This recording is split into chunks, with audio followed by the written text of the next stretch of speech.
ठीक भाई। तो AP has three as its first term. तो ए जो है वो थ्री के इक्वल है। Sum of the first eight terms is twice the sum of the first five terms. ये बात समझ में आई? Find the common difference of the AP. D निकालिए। और यार फिर से बहुत ही सिंपल टॉपिक, क्वेश्चंस पक्का आते हैं। सिंपल से तीन चार फॉर्मूले हैं बस। आई थिंक चार ही, हाँ चार ही फॉर्मूले हैं।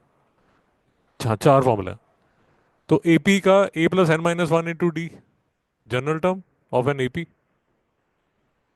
समझ आ गया? Sum of first n terms of AP n by two twice of a plus n minus one into d. इसी का एक दूसरा वर्जन मार्केट में मिल रहा होता है, n by two into a plus l, where l is the last term of the AP. समझ आ गया?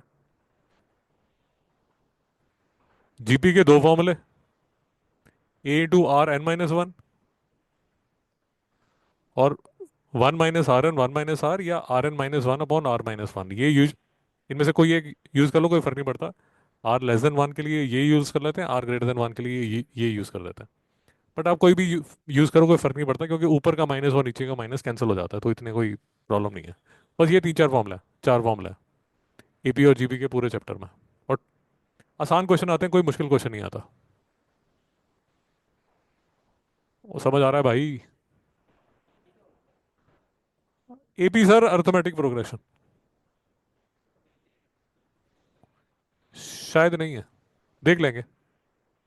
अर्थमेटिक प्रोग्रेशन देखना पड़ेगा, देखना पड़ेगा। तो ए थ्री के इक्वल है, फर्स्ट टर्म थ्री के इक्वल है। तो एस एट का मतलब first of first, sorry sum of first eight terms आपने निकाल लिया, eight by two twice of a plus n minus one into d. तो ये आ गया आपका एस एट। ओ बाबा रामदेव, समझ आ गया? एस फाइव जो है, five by two,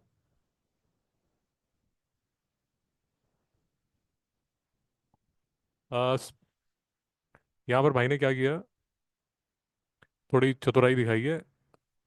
five by two, six plus four D, फिर भाई ने टू कॉमन लेके थ्री प्लस टू डी कर दिया। बात समझ आ गई ना? ये वाला टू जो है वो इस वाले टू से कॉमन लेके उसने कर दिया। तो ये आ गया। फिर एस एट जो है वो ट्वाइस ऑफ एस फाइव है। सॉल्व किया और डी की वैल्यू क्या किया भाई ने? हम्म, ये यहाँ की है। तो डी की वैल्यू जो है वो थ्री बाय फोर निकल गई। ये निकालना था शायद, कॉमन डिफरेंस निकल गया। बात समझ आ गई? सिंपल क्वेश्चन यार, सिंपल टॉपिक है। फिर से एक चीज़ आपको याद रखनी पड़ेगी।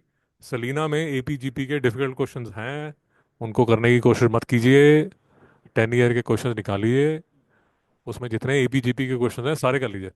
सलीना बहुत बच्चों को बर्बाद कर चुकी है। दुष्ट सलीना, धोखेबाज सलीना। बात समझ आ रही है? उसके क्वेश्चन मत करना भैया, उसके बहुत डिफिकल्ट क्वेश्चन है, आदमी डिप्रेस हो जाता है इतने डिफिकल्ट क्वेश्चन देख के।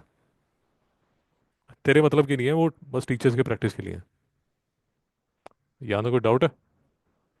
ये क्वेश्चन करने की कोशिश कीजिए, फिर डिस्कस करते हैं। स्टार्ट कीजिए। कहाँ साहब आप भी कीजिए। Third part.